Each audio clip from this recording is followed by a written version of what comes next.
Welcome back to the Toxin Free podcast. I'm really excited to have Julie Longyear here, who is the founder of Blissoma, which if you spend any amount of time over on my Toxin Free shopping guide in my skincare section, I have a lot of Blissoma products that I love. And what you are mostly known for is the organic, regenerative, meticulously picked sourcing and formulations of your products. So thank you for coming on the Toxin Free podcast. I'm excited to have you here. It's my pleasure. It's so much fun to get to spend some time with you. So what made you start, like one day did you just wake up and say, you know what, I think I want to formulate my own skincare products? Well, I mean, if you asked like my parents, I was the type of kid that was always out in the backyard, like mixing little potions together out of like the leaves and berries off the trees. Like I even tried eating, like I'm glad I didn't die, because like my mom was like, don't do anything like that. And then I would be like, let's taste this berry, not knowing like what it was. So I have had a very naturally curious personality and was always very eager. Like I definitely had like a forest fairy kind of vibe going on where, you know, like it was all about the potions and the twigs and the mixing things. So I love cooking. And when I started having skincare problems, like of my own, like acne breakouts, rashes from various, I didn't know what it was from at the time. It turns out it was from using the wrong skincare and the wrong ingredients. So my skin was very unhappy, and it was a very natural process for me to start to say, well, like maybe I could do something about this. And I do have some chemistry background, so that helped. So I had taken like 4 semesters of chemistry in school, anticipating initially that I would go into art restoration, but I ended up using that towards herbalism. So it all worked out. I love it. I love that so much. So you have kind of, no, I love it that I am a family here, and you remind me a lot of my daughter. Like we are multi-passionate, like we just have this love of learning and this insatiable curiosity for reading and learning in a bunch of different ways, right? We're not in a box. And I think I am like very drawn to people like that. So I love it. So you, Blissoma specifically as a skincare brand, you have a cult-like following when it comes to people that have severe skin issues, people who have rosacea, people who have sensitive skin, people who literally break out to everything or have reactions to everything. You are the one skincare line that's where people flock. Was that purposeful? Did you start your line with that intention? To a degree, I would say I started it more as an activist than as like a business person. So my goal was, after I found out what was messing my skin up from the conventional skincare products that I was using, and even like the natural stuff that was coming from like the health food store, that turned out to be a huge problem. And I thought I was choosing things that were good for me. And I was so frustrated that I had been spending all this money and time and still ending up with skin problems. And that literally the thing that was supposed to fix it was the thing that was causing the problems, that I really wanted to show people what was possible. So in a way it was, because it came from my own sensitivities and frustrations with my own skin, because like I knew the difficulty that I had been through. And there really is a set of people that truly cannot use a lot of what is out there. And those people really need something, because like my skin is pretty high maintenance still. Like I still need to take care of it on a daily basis, or, you know, people are always like, your skin looks so amazing. And I'm like, well, it wouldn't if I didn't take good care of it.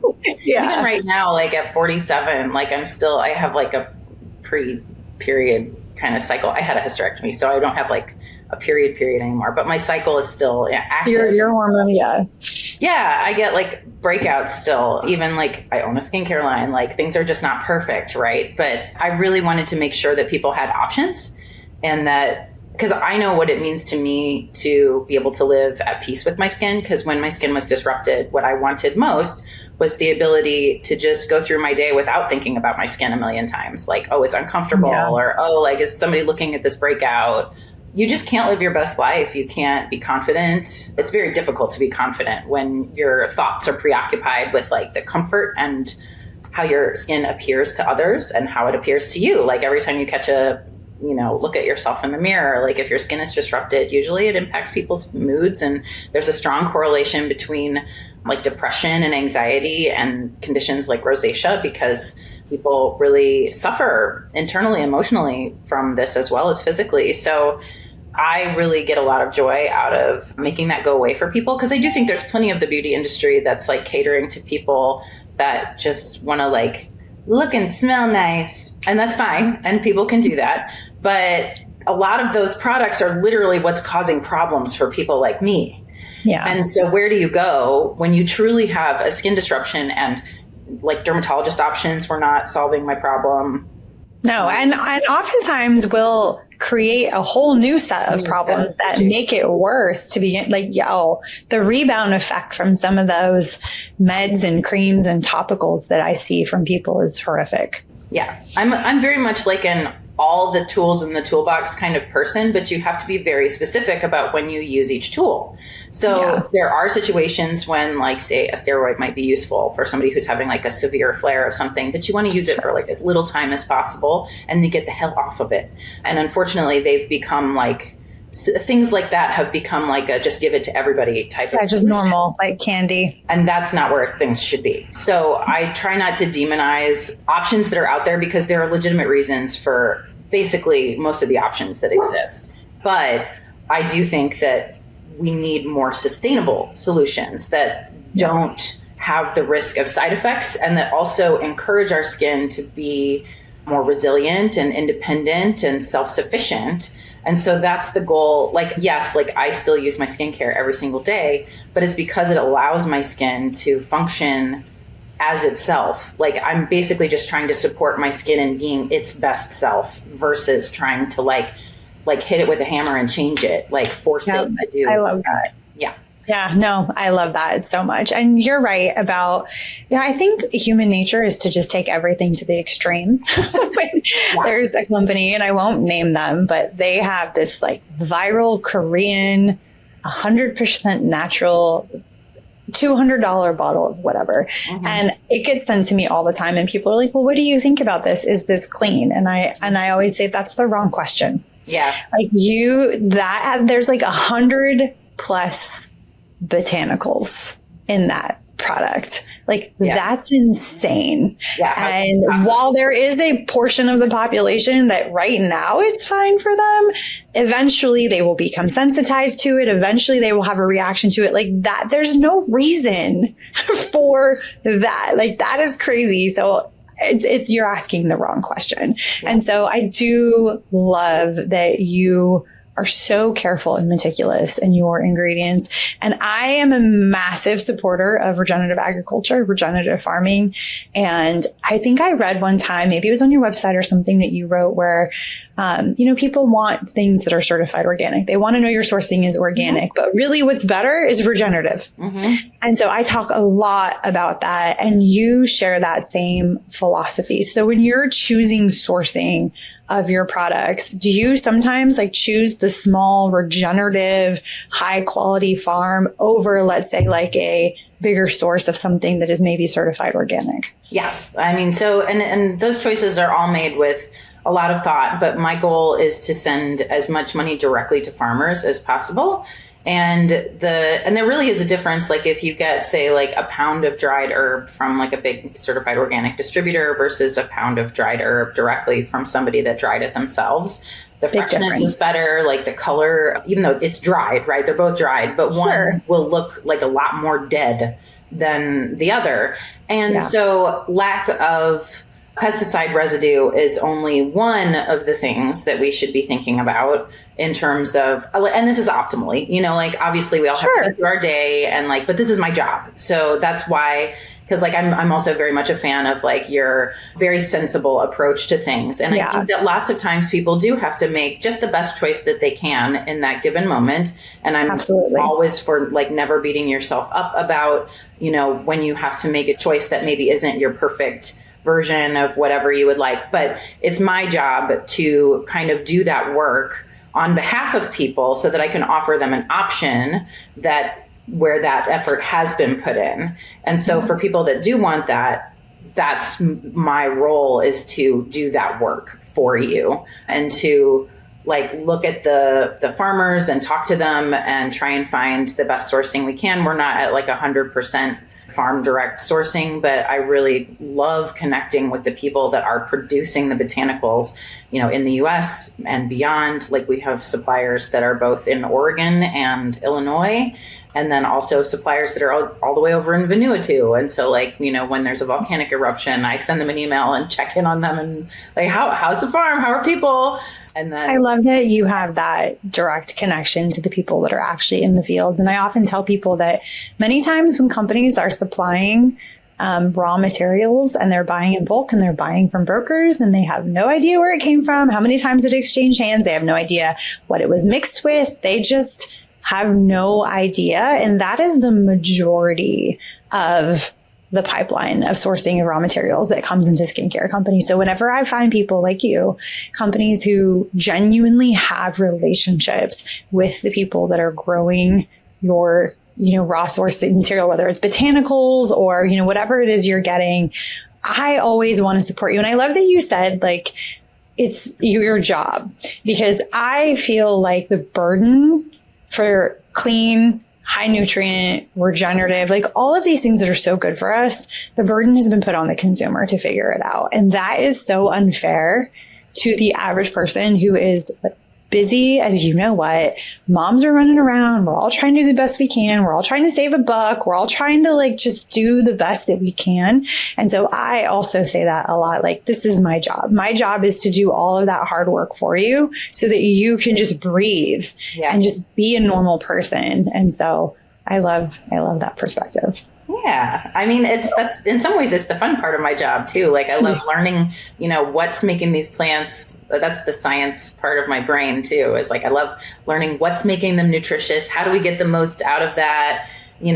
What's the best processing and like all that fun stuff. That's the nerd in me that gets super excited about all that. But then I love knowing that I can feel good about what I'm offering my customers. And that's where the efficacy comes from, because really that's why people buy product after product after product, not seeing the results that they really want, or not even understanding what's really possible for their skin. Because they might think, oh, I just have bad skin, or like, oh, my skin just like is always disrupted. Well, you might be just using the wrong product, or you might be using something that's ineffective. And so that's the majority of what's out there. And still, like I also have had to build the company or to use the word organic, but organically, because the other problem that I do see is that when companies really grow quickly, that's when you have to make a lot of those compromises. Yep. Ingredient sourcing, because there really is no fast way to build an optimal, sustainable, nutritious supply chain. There is a limited amount of botanicals out there that are at the highest quality. And as much as I love like abundance mentality and thinking like, oh, there's always, and there's a lot, don't get me wrong. It's enough for a lot of people, but it's also still only a certain amount. And then there's, you basically, if you are growing a company really big, really fast, you almost inherently have to make some compromises about the quality of materials that you're going to use, because that supply chain probably doesn't exist, and or farming supply chains take, like, I would say minimum 3 years to really grow. Like if you go to a farmer and you're like, I want you to start cultivating XYZ for me. And then they have to like figure out where they're going to put it in their fields and plant it. And then you're like a year from the first harvest, and they're still going to have to perfect their process. Like even the little local farm that we work with over in Illinois, it took them 2.5 years to get us a first crop of. Yeah, well, you have to grow this stuff. You have to. I always tell people there's a couple companies that I just really love that I work very closely with. And one of the biggest complaints I hear about those companies is there's always things out of stock. And I always tell them that is a good sign. Yeah. The fact that like they don't just turn around and go buy a source that is not better quality just to keep something in stock is a sign that that company is committed to their, their farmer, to that quality, to that source, and they're not willing to compromise. And so it does mean working seasonally, working with nature, working with crops. And so I try so hard to throw as much support as I can behind them, and also help people like having conversations like this. Like there's a reason why those quality products cost more. Mm-hmm. There just is. And so, when you're buying something to buy with intention, and you don't need a 12-step skincare process. No. You just need like a very small handful of products to support your skin, do what it does best, our bodies know what to do. And so I just really appreciate your philosophy. So let's move to sunscreen. Yeah.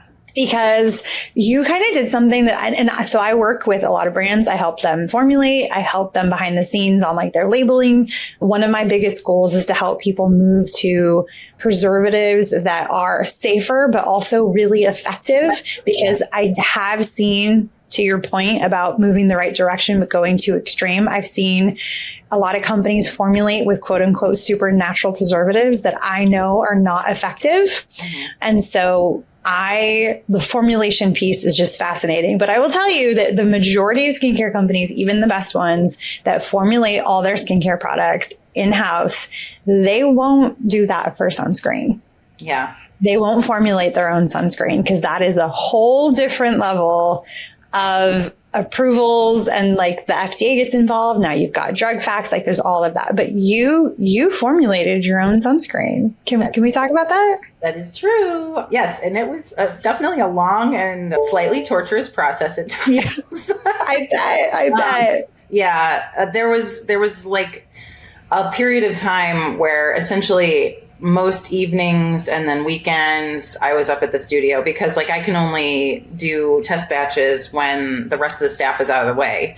So that necessitates me working when they're not there. So oftentimes I would stay after the regular shift to do a test batch.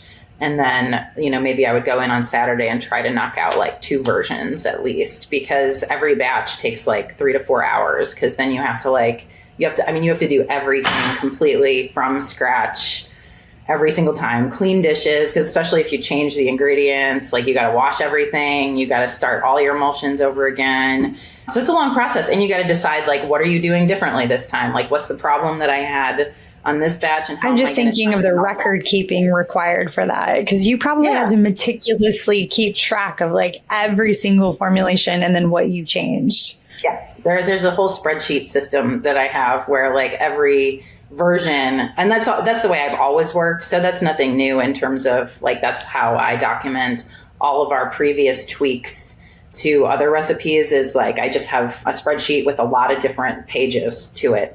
And so you can like literally chronologically go back through all of the different versions of the recipe, because if I don't keep really good notes, then I'm likely to duplicate. Like, I'm like, oh, I had the same idea like 3 months ago, and you just forgot, but you already did it and it didn't work. Yeah, because I can definitely be a little bit of like an absent-minded scientist, like I fit that profile. So, and then there's also the like that crazy handwritten notes that end up on the paper batch sheets, because like I have my computer. That's all organized pretty much. And then I'll take like the printouts down with me, and then I make notes as I make changes. So there's like a whole integration, that has to happen. But sunscreen is one of the biggest minefields, I feel like, for people with sensitive skin. So like these days I come at everything. I started off like in the green beauty industry, concerned about toxins and things like that too, which is like, that was forefront on everybody's mind, and you're a toxins lawyer. So that's a big deal for you.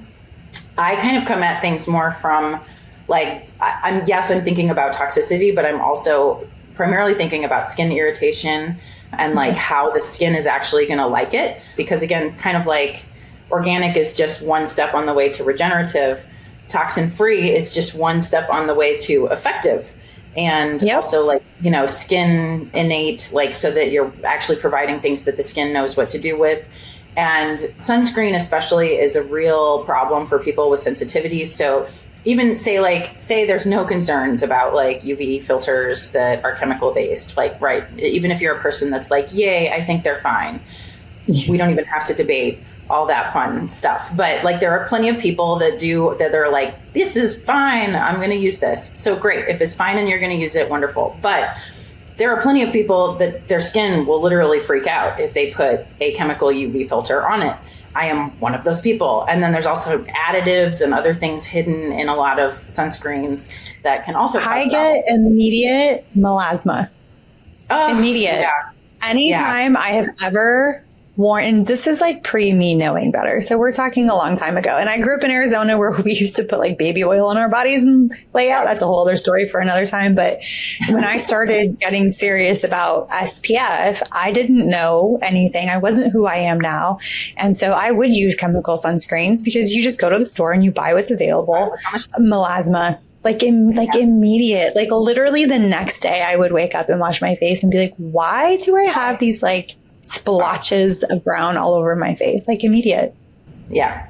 I think that for some of us, our bodies are the ultimate truth tellers.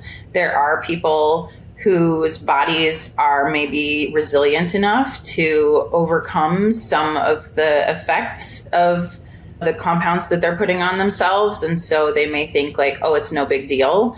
There are downsides to being a sensitive or reactive person, but then there's also upsides in the sense that like your body, I always try to think of it as that like my body is my friend and it's telling me things that I need to know. So and it's like, I don't like this. And it's, your body was giving you an immediate sign that it was like, something is different. We are not sure about this, or this is how we're reacting to this. And then you have to go like, is this really right for me? And so I try to think of it as a benefit in some ways that my body is communicating with me, and then it's my job to listen. So sunscreen especially is one of those products that can be a really huge problem for people that have very sensitive skin, because everything from the fragrances to the emulsifiers to the propylene glycol to the UV filters, like it could all cause problems. So people's skin can react and break out. I get breakouts if I use things with silicones in them. And even a lot of mineral sunscreens these days have a lot of silicones in them because people helps like them spread. The mineral spread. And, theoretically it helps the skin retain more moisture, except it really doesn't. Like there's more data coming out on silicones. Like they actually disrupt the skin barrier. Like they completely disrupt the lipid structure in your skin, which there wasn't evidence of before, but there is now. And I was like, my skin was ahead of the game. My skin always hated it. So I would tell people. Always knew. Yeah. Well, and I think that's the benefit of people being in tune with their bodies too. Yeah, people who really listen to their intuitions, people who really like look at their bodies and pay attention to how it's reacting to things. A lot of people just go through their life and go through their day and they're just so busy that they're not attuned to what's happening. But so I think that paying attention, what is my skin telling me? What is my body telling me? How is this making me feel?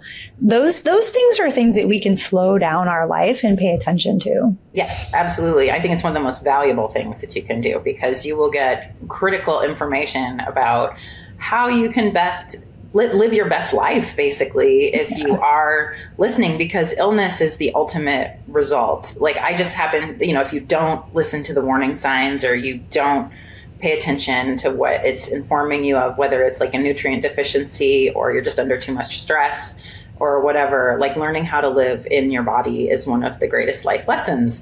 And I do feel fortunate that I feel like I've gotten somewhere with that process in my midlife here. I'm not going to claim perfection at it by any means, because perimenopause is like a whole new fun. Oh, it's a whole new ballgame. I feel I'm that. just like, wait, what's going on? So that's a whole new process of like being like, okay, here's where we're at. But in terms of personal care stuff, your skin's going to tell you very quickly whether it likes something or not. I was talking to one of our estheticians the other day, and she was like, so I think my clients have gotten like bored with, they're purchasing some other stuff right now. They've stopped purchasing the Blissoma as much. And I can tell because their skin doesn't look as good. And I was just like people do need to but they get kind of more addicted to beauty as this confection. Yeah, as a consumerism. Yeah. Or just like whatever's exciting. The next new thing, chasing it. I think that's human nature. It's hard to combat that. Yeah. So, I mean, for me, I approach recipe formulation in a much more like timeless, like I want to put the work in. I want to formulate something that is really good at what it does. And then I want to leave it alone for like maybe forever. Like I'm not looking to have like a new recipe every single year. I do love formulation, but I just don't think we need that all the time, because the skin really hasn't changed that much since we were cave people. The skin is the same. It's the shit that we're doing to it that is different, and it's causing all these different effects that now we're needing new solutions to. So I do, consider modern lifestyle, but realistically, our skin is biologically a lot the same as it has been for thousands of years. Do we actually need a new thing every 2 months or every year even, or every 2 years? No, we really don't. We might need rhythmic products that address seasonal changes and hormonal changes and lifestyle changes and things like that. But I just don't think that like newer is always better. So I try to use the best of science and traditional wisdom in formulation. And that's really what I tried to bring to the sunscreen recipe as well, because, we are using like a very quality milled zinc oxide that does look transparent on skin, but then we're combining. Which, can you just stop there? Hold on. Yeah. That's so important, because people really hate to be white casted. Oh yeah. They're like, okay, Wendy, we hear you. We're going to give up the UV filter. It's fine. But can we find a zinc oxide that it doesn't go on like a piece white? And so there is like this race of like sunscreen companies trying to, and that's why they put in a bunch of silicones, right? So like have it spread. So repeat what you said about your zinc oxide and how you chose that option. So the zinc oxide that we're using is like milled to a particle size that is non-nano, but is able to look translucent on skin. And that's a very specific particle size, because if you go too big, you're going to see it. And if you go too small, then you've got people worried, which, I mean, I've also done some research on like nanoparticle zinc oxide, and it's actually not the health threat that people think it is, but you get all that consumer concern. So there is a very specific type of particle size, and it's right around like that 100 to 200 nanometer particle size that you see like the effect that people want. And also it's how you blend it in. It's the combination of that with the other ingredients. So like we've included a base of botanicals. So like there's also a certain amount of SPF that you can expect to get from every percentage of zinc oxide. So you've probably also come across sunscreens that like, the benzolactyl salicylate has become kind of ubiquitous in the sunscreen world because it allows people to butyl octyl. I just did a podcast episode on it, and I had a couple really clean companies get really upset with me and message me and want to send me research on how it's like not really as bad as I made it out to be. And I said, it is you are listing it in your inactive formulation, but it is a active UV chemical. And as far as I'm concerned, that's fraud. Yeah. I mean, and it may be legal. It shouldn't be. Right. Yeah. And it's partly just because the FDA is so far behind. I don't anticipate they will catch up anytime soon. No, they won't. So yeah, I mean, they're just very behind. So they're following the legal regulations in the United States, and you legally could not list it in the active ingredients section because it's not considered an active UV filter. It is in Europe, from my understanding. So yeah, I mean, basically that has become the way. And we did actually, so the value of me actually formulating this and understanding how every ingredient in it works is that we were able to avoid having that added. If I was just some regular person and I went to or a regular brand owner, I didn't know how to formulate something this complicated, and I would go to a manufacturer, they would come at me with their expertise, quote unquote, and their lab chemist, because the first manufacturing company I went to, they are a certified organic facility. We talked about everything. I was like, I have a recipe. I would like you to make it. They were like, okay, great. Pay the $1,500 deposit for your sample fee and blah, blah, blah. Sure. The first sample that they sent me, they veered completely off course. They used a totally different emulsification system. They added the butyl salicylate. And then they were like, well, we just know you're not going to hit SPF 30 without it. And I was like, you changed my recipe without my permission. So this is a big nope. We're not going to work like this. I was like, you need to produce another sample and you need to do it my way. I wish that this story was a one-off, but I can tell you, working with as many brands behind the scenes as I do, this is rampant in the manufacturing industry. And it's sad. And I actually have had brand owners contact me and say, here's my original formulation. And this manufacturer made me change to this because they said their chemists, their experts, their formulators said that this was bad for X, Y, and Z, and this was better, and this yada, yada, yada. And their original formulas were beautiful. And had they just made what they would, but these manufacturers want to save money and they have these formulas that they have on auto repeat. And the more people they can stuff into those, formulations, the more money they can make. And so brands are being tricked. Yeah, absolutely. And I mean, this is where you really have to have your thinking cap on when you go to deal with an outside manufacturer. And I do feel blessed that I, from the very beginning, was like, we're going to make our own stuff. Now, it has been kind of a pain in the tuchus at moments, and it certainly means a lot of investment in space, in people. Yes. It's more complicated for me to grow than it is for a lot of other companies. Cause another company could just, if they have their recipe all set up with their manufacturer, they can just go and be like, I would like 25,000 units this time instead of 5,000. And the manufacturer will go, great, more money for everyone. And they'll just make them all up. And it's their facility. They get to handle all the logistics of all that. For me, I have to go, okay, how many people do we have hired? And how many people do we have trained? And do we have enough herbs? And it's just a much more intensive process for me to scale. I don't mind it overall. There are moments when I'm like, why did I do it this way? And then I'm like, no, I know exactly why I did it this way. Yeah, there was a reason. There was a reason why you did it that way. Yeah, yes. Exactly. And I'm constantly reminded that by our clients, when I hear about the results that they're getting from the products. But yeah, I mean, these lab chemists, they will gaslight the living hell out of you.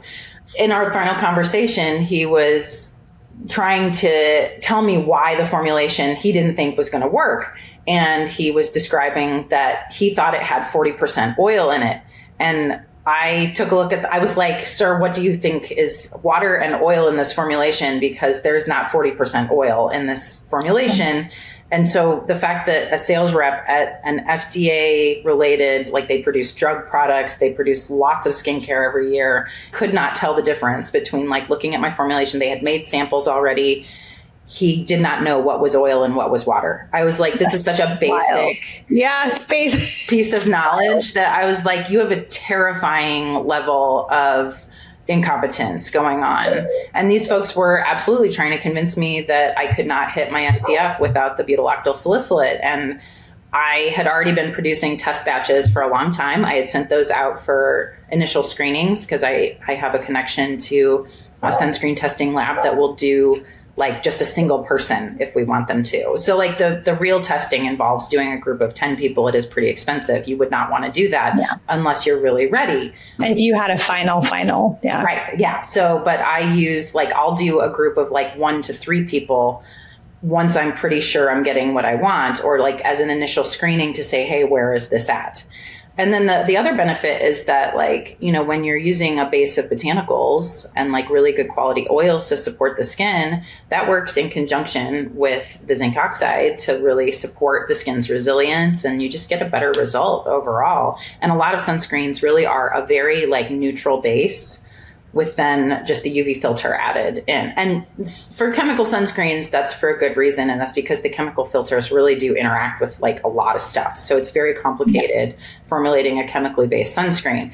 For mineral sunscreens, you don't have nearly as much interactivity going on. So it's a lot easier to fortify it with botanicals and other actives that can really support the skin well, because UV exposure is a stressful situation for skin. Yes. You want to provide things that are going to help it with that stress. So our goal was also to formulate something that would not only be non-irritating, but that would actively help keep the skin in good condition, fight irritation. So that's the reason that things like Ectoin are in there. And then we provided our own sourced ingredients, and then we're also producing our own unique herb extract, a biotonic blend of gotu kola, mullein leaf, and ginkgo biloba in a sesame seed oil base that's going into the product. So there's a unique ingredient that no other brand can use because we created our own extraction process for that.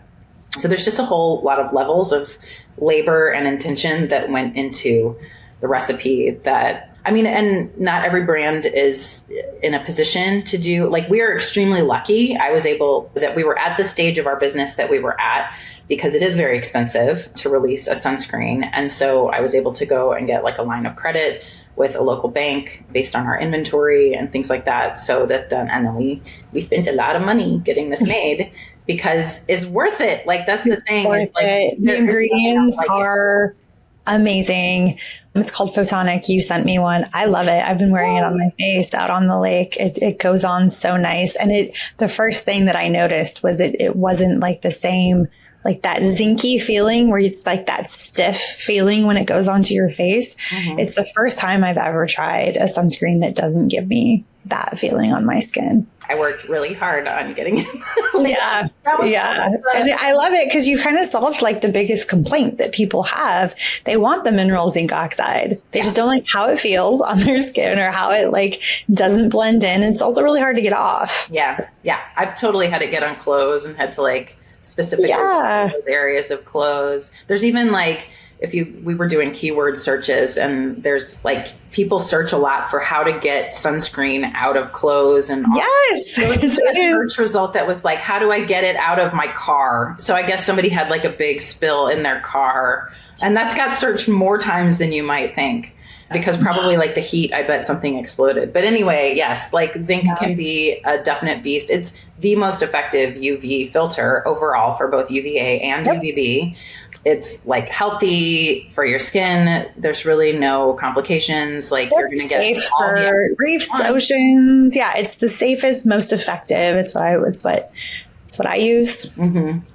Yeah. But then if people don't like how it feels. I know. Then they don't want to use it. I know. And convenience is a big thing. My biggest thing is mom's like, Wendy, I need a spray.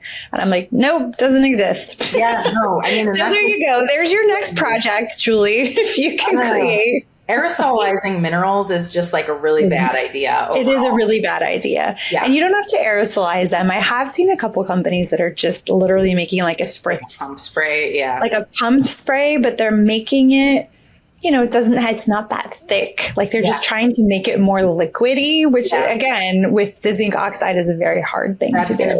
Because it's going to tend to settle like in a liquid base like that. The more liquid you make it, the more questionable emulsification ingredients you're going to have. Yes, I know. It's not easy. It is. It's like you literally need a PhD in chemistry to like figure out. And, the consumer doesn't know that. The consumer is like, how come somebody can't make this product like this, right? They don't know. They just know they want the convenience of what it's going to be like as an end user. So. Yeah. Well, I think the chemical sunscreen world probably gave people the idea that this should be possible. Oh, 100%. Right. Because that's what we all used for the last decade or two. And so we think that sunscreen is supposed to just be clear like a lotion and go right into your skin and not have any, I don't want to use the word I was just about to use. Well, manipulated by the UV sunscreen industry to think that that's normal. Mm-hmm.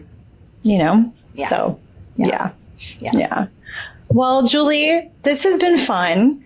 I love hearing about brands that are doing things the right way, ethically, and just really amazing. I love that you formulated this yourself. I love that you tackled to do it an SPF in-house because that is not an easy thing to do. I actually know a couple brands that have formulated their own in-house, but they don't sell them as sunscreens because it's too hard to go through the process, the FDA, the approval, then it has to go to a specific facility that the FDA has said is approved to create something. It's this whole thing.